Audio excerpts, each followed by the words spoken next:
안녕하십니까.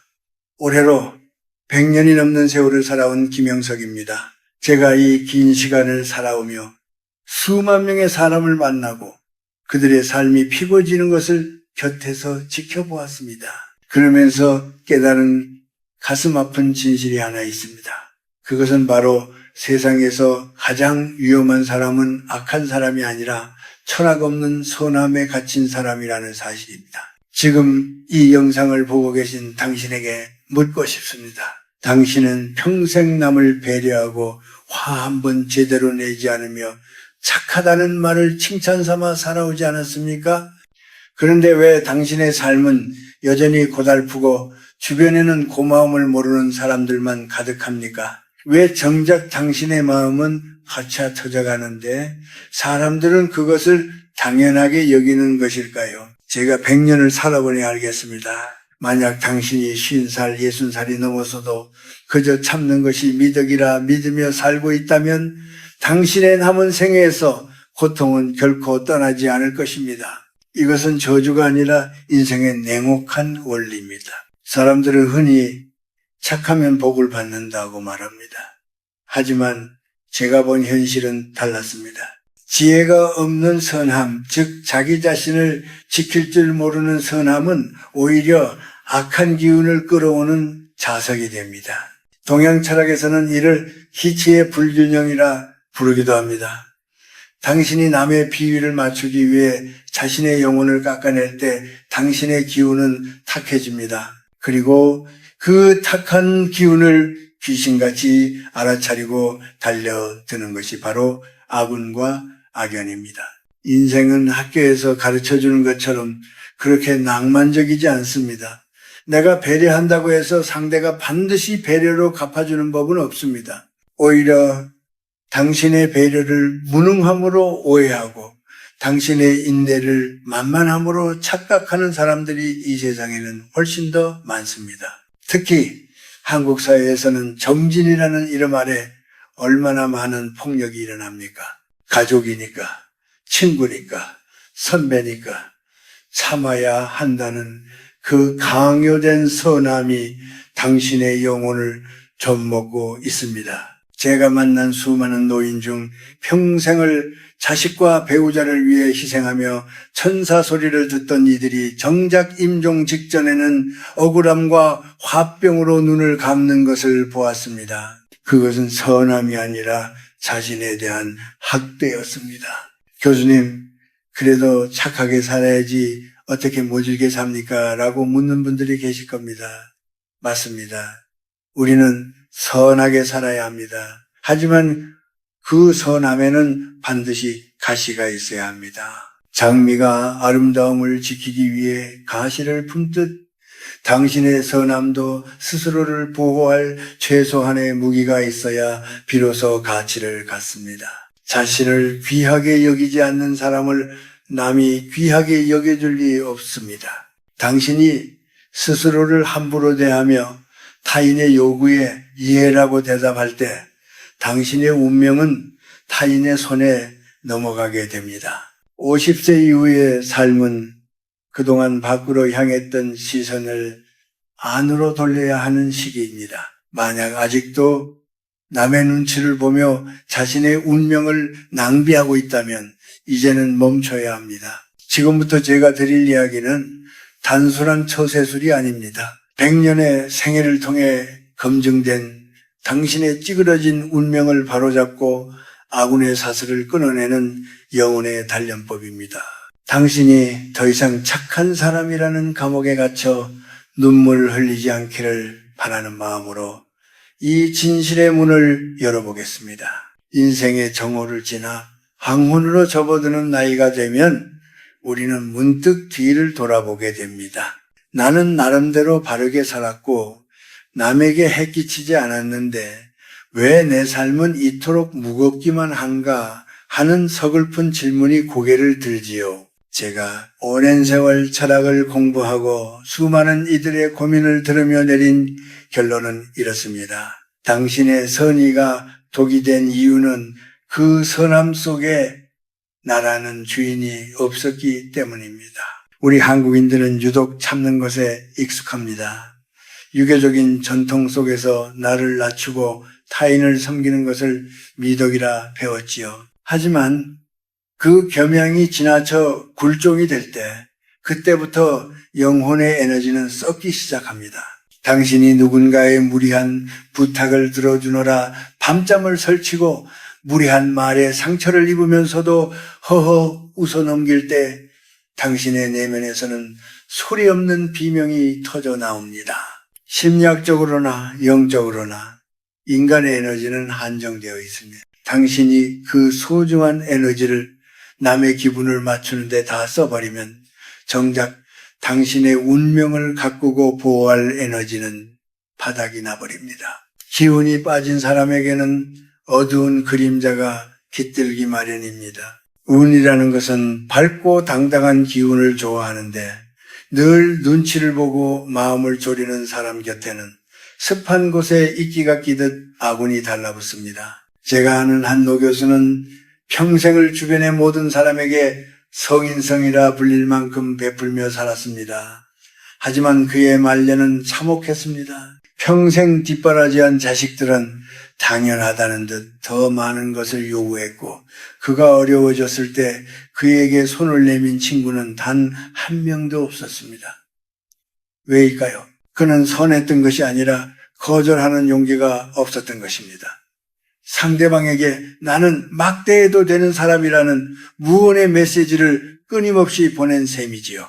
이것이 바로 에너지의 법칙입니다.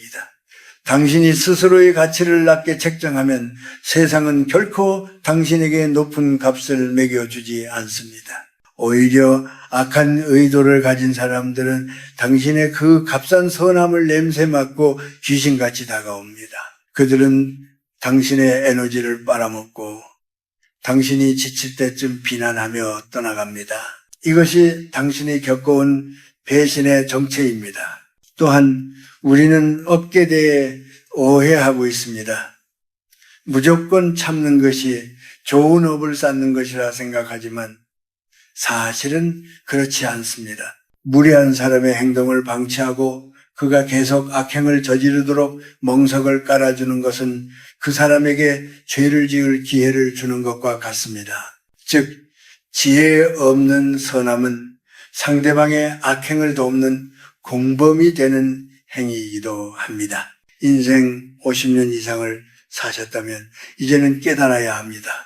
당신이 짊어진 그 무거운 짐들 중에서 정말 당신의 것은 얼마나 됩니까? 남의 체면을 위해, 남의 시선을 위해, 혹은 착한 사람이라는 평판을 유지하기 위해 억지로 짊어지고 있는 짐들이 당신의 허리를 꺾고 있지는 않습니까? 그 짐들을 내려놓지 않는 한 당신의 운명은 결코 가벼워질 수 없습니다. 착한 마음은 고귀한 것입니다. 하지만 그 마음이 당신을 해치고 있다면 그것은 더 이상 선대이 아니라 고집스러운 자기 파괴일 뿐입니다. 이제 그만 당신 자신에게 사과하십시오. 남의 마음을 살피느라 피 흘리고 있는 당신의 어린 영혼을 안아주십시오.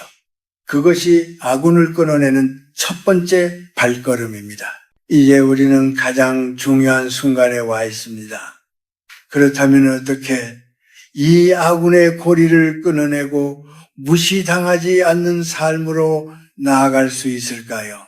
제가 말하는 소위 치명적인 한 방은 상대방을 무력으로 제압하는 것이 아닙니다. 그것은 바로 당신의 영혼이 부리는 거룩한 거절과 단호한 침묵입니다. 흔히들 대항한다고 하면 같이 소리를 지르거나 싸우는 것을 생각합니다. 하지만 100년의 지혜로 보건대 가장 강력한 반격은 당신의 세계에서 그들을 삭제하는 것입니다. 아군은 관심을 먹고 자랍니다. 당신이 그들의 무례함에 반응하고 억울해하고 설명하려 들수록 그들은 더 신이 나서 당신의 에너지를 갉아먹습니다. 진정한 고수는 상대를 가르치려 하지 않습니다. 그저 조용히 거리를 둡니다.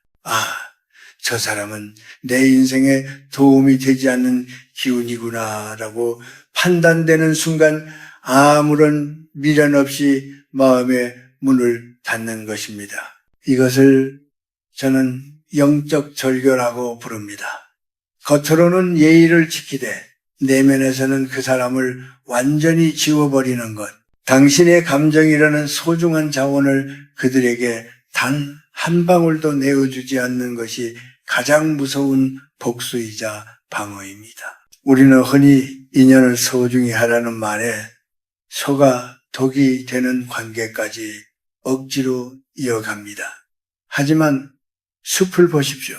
나무가 건강하게 자라려면 병든 가지는 쳐내야 하고 잡초는 뽑아야 합니다. 당신의 인생이라는 정원도 마찬가지입니다. 50세 이후의 운명은 무엇을 더하느냐가 아니라 무엇을 버리느냐에서 결정됩니다. 침묵은 때로 100마디 말보다 무겁습니다. 누군가 당신을 함부로 대할 때 화를 내기보다 가만히 그 사람의 눈을 쳐다보십시오. 그리고 아무 말 없이 그 자리를 떠나십시오. 당신의 그 깊은 침묵 속에서 상대는 비로소 당신의 무게감을 느낍니다. 이 사람은 함부로 건드릴 수 없는 내면의 힘이 있구나라는 사실을 본능적으로 깨닫게 되는 것이죠. 또한 당신의 에너지 주권을 되찾아야 합니다. 아침에 눈을 떴을 때 오늘은 누구의 기분을 맞출까를 고민하지 말고 어떻게 하면 내 마음이 평온할까를 먼저 생각하십시오. 당신이 평온하고 당당해지면 당신을 둘러싼 에너지의 파동이 바뀝니다. 파동이 바뀌면 그 파동에 맞는 사람들만이 당신 주변에 남게 됩니다. 악한 기운은 당당한 자존감 앞에서는 힘을 쓰지 못하고 스스로 물러갑니다. 이것은 심술을 부리라는 뜻이 아닙니다. 자신의 존엄성을 지키라는 뜻입니다.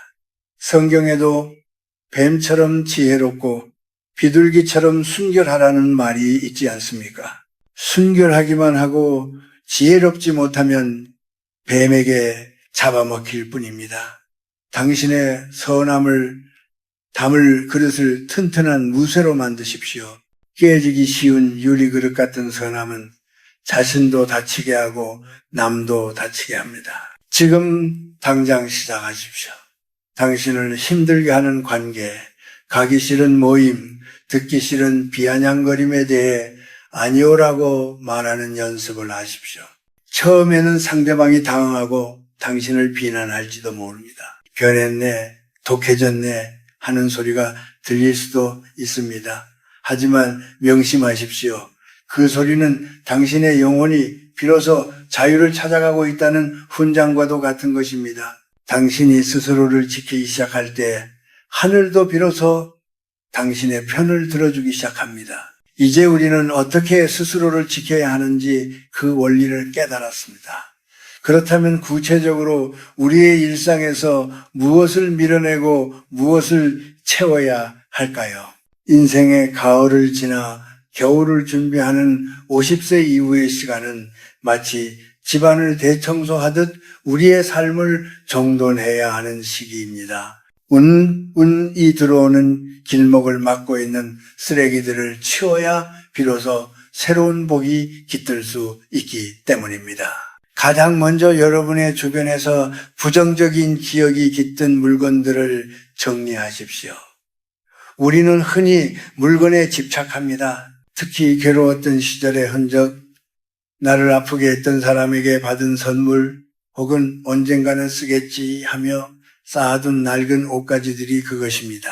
물건에는 에너지가 깃들어 있습니다. 볼 때마다 마음이 무거워지는 물건을 곁에 두는 것은 아군의 잔재를 집안에 모셔두는 것과 같습니다. 과감해지십시오.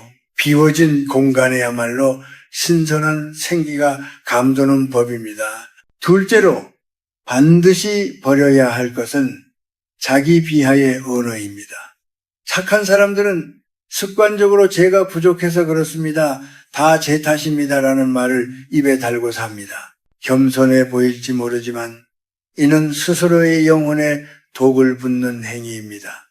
말은 씨가 되어 당신의 무의식을 지배합니다. 당신이 스스로를 낮추어 말하면 당신의 뇌와 영혼은 그 말을 진실로 받아들이고 당신을 천한 대접을 받아도 되는 존재로 각인시킵니다. 이제부터는 나는 충분히 애썼다. 나는 존중받을 자격이 있다는 선언을 매일 아침 거울 앞에서 하십시오. 이것은 오만이 아니라 영혼의 방어벽을 세우는 일입니다. 셋째, 불필요한 인연의 가지치기를 시작하십시오. 한국 사람들은 경조사를 챙기고 체면을 지키느라 마음에도 없는 관계에 너무 많은 에너지를 씁니다. 하지만 100년을 살아보니 내 곁에 남는 사람은 결국 서너 명의 진실한 인연뿐입니다. 나를 만나면 기운을 빼앗아가는 사람, 은근히 나를 무시하는 사람, 자기 필요할 때만 연락하는 사람들과의 연결고리를 과감히 끊으십시오. 전화를 받지 않아도 되고 모임에 나가지 않아도 됩니다. 그들이 당신을 냉정하다고 비난한다면 그것이야말로 당신이 올바른 길을 가고 있다는 증거입니다. 당신의 시간을 오직 당신 자신과 당신을 진심으로 아끼는 사람들을 위해서만 쓰십시오. 또한 누군가 당신을 모욕하거나 부당하게 대할 때에 대처법을 익혀야 합니다. 이때의 정답은 즉각적인 감정 분출이 아닙니다. 차가운 이성으로 상황을 즉시 하십시오. 상대의 무례함은 상대의 인격 문제일 뿐 당신의 가치와는 아무런 상관이 없습니다. 그렇게 말씀하시니 불쾌하군요. 다음부터는 예의를 갖춰 주십시오라고 낮고 차분한 목소리로 짧게 말하십시오. 그리고 더 이상의 대화를 거부하십시오. 논쟁하는 것은 당신의 고귀한 에너지를 오물통에 던지는 것과 같습니다. 마지막으로 혼자 있는 시간의 즐거움을 배우십시오. 아군은 주로 사람을 통해 들어옵니다. 혼자서 차를 마시고 책을 읽고 산책하며 자신의 내면과 대화하는 시간을 즐길 줄 아는 사람은 외부의 풍파에 쉽게 흔들리지 않습니다. 고독은 외로움이 아니라 신이 당신에게 주신 영적 충전의 시간입니다. 50세 이후의 품격은 화려한 옷이나 직함에서 나오는 것이 아닙니다. 내면이 단단하게 여문 사람, 누구에게도 휘둘리지 않는 평온한 눈빛을 가진 사람에게서 진정한 기품이 흘러나옵니다. 당신이 스스로를 귀하게 대접하기 시작할 때 세상의 아군은 감히 당신의 문턱을 넘지 못할 것입니다. 이제 무거운 짐을 내려놓고 오직 당신만을 위한 정갈한 삶을 시작해 보시길 바랍니다. 이제 이 긴 이야기의 끝맺음을 할 시간입니다. 제가 106년을 살아오며 세상의 풍파를 견디고 수많은 이별과 만남을 뒤로하며 마지막까지 붙들고 있는 생각은 단 하나입니다. 그것은 결국 인생은 내가 나 자신과 맺는 계약이라는 사실입니다. 남들이 나를 어떻게 보느냐, 남들이 나에게 무엇을 해주느냐는 부차적인 문제입니다. 내가 나를 어떻게 대접하느냐가 내 운명의 빛깔을 결정합니다. 여러분, 이제 착한 사람이라는 이름의 쇠사슬을 과감히 끊어내십시오. 대신 지혜로운 사람, 자신을 사랑할 줄 아는 사람이 되십시오. 이것은 이기적인 삶을 살라는 뜻이 아닙니다. 오히려 내가 먼저 단단해지고 행복해져야 내 주변에도 진정한 평화의 기운을 나눠줄 수 있다는 뜻입니다. 내가 말라비틀어진 샘물인데 어떻게 남에게 생명수를 줄 수 있겠습니까? 내가 먼저 충만해지는 것, 그것이 가장 큰 선대입니다. 나이가 든다는 것은 상실의 과정이 아니라 본질만 남기는 정화의 과정입니다. 젊은 날에는 욕심 때문에 혹은 사람들의 시선 때문에 거절하지 못하고 끌려다녔을 수 있습니다. 하지만 이제는 그럴 필요가 없습니다. 저녁 노을이 아름다운 이유는 한낮의 뜨거운 열기를 견뎌내고 비로소 자신만의 빛깔을 온전하게 드러내기 때문입니다. 여러분의 인생도 이제야말로 여러분만의 색깔로 물들여야 할 때입니다. 누군가 당신의 친절을 이용하려 든다면 미소 지으며 돌아서십시오. 누군가 당신의 고요를 깨뜨리려 한다면 단호하게 문을 닫으십시오. 그것이 당신의 영혼을 지키는 길이며 당신의 가문에 아군이 깃들지 못하게 하는 가장 강력한 비책입니다. 제가 본 복 있는 노인들은 한결같이 부드러우나 꺾이지 않는 외유내강 와이로 나잇감의 기품을 지니고 있었습니다. 그들은 함부로 남의 일에 간섭하지 않았고 자신의 존엄성을 훼손하는 일에는 침묵으로 엄중히 경고할 줄 알았습니다. 인생의 마지막 페이지를 쓸 때 나는 참 착하게만 살았다고 후회하며 눈물 짓지 마십시오. 대신 나는 나 자신에게 당당했고 나의 소중한 사람들을 지켰으며 한 점 부끄럼 없이 내 삶의 주인이었다고 말할 수 있어야 합니다. 그것이 바로 제가 여러분께 전하고 싶은 도다이자 100년의 세월이 준 교훈입니다. 이제 마음을 편안히 가라앉히십시오. 지금까지 살아오느라 남들 눈치 보느라 정말 고생 많으셨습니다. 당신은 충분히 훌륭합니다. 다만 이제부터는 그 소중한 마음을 조금 더 아껴서 당신 자신을 위해 쓰시길 바랍니다. 당신이 스스로를 귀히 여기면 천하의 그 어떤 아군도 당신의 옷깃조차 건드리지 못할 것입니다. 오늘 밤부터는 편히 주무십시오. 남의 시선이라는 짐을 내려놓고 당신의 영혼이 속삭이는 소리에 귀를 기울여 보십시오. 당신의 남은 생애가 가을 햇살처럼 따스하고 정갈한 찬물처럼 맑기를 이 늙은이가 진심을 다해 빌어드리겠습니다. 당신은 존재만으로도 충분히 아름답고 귀한 사람입니다. 부디 그 사실을 잊지 마십시오. 고맙습니다. 평안하십시오.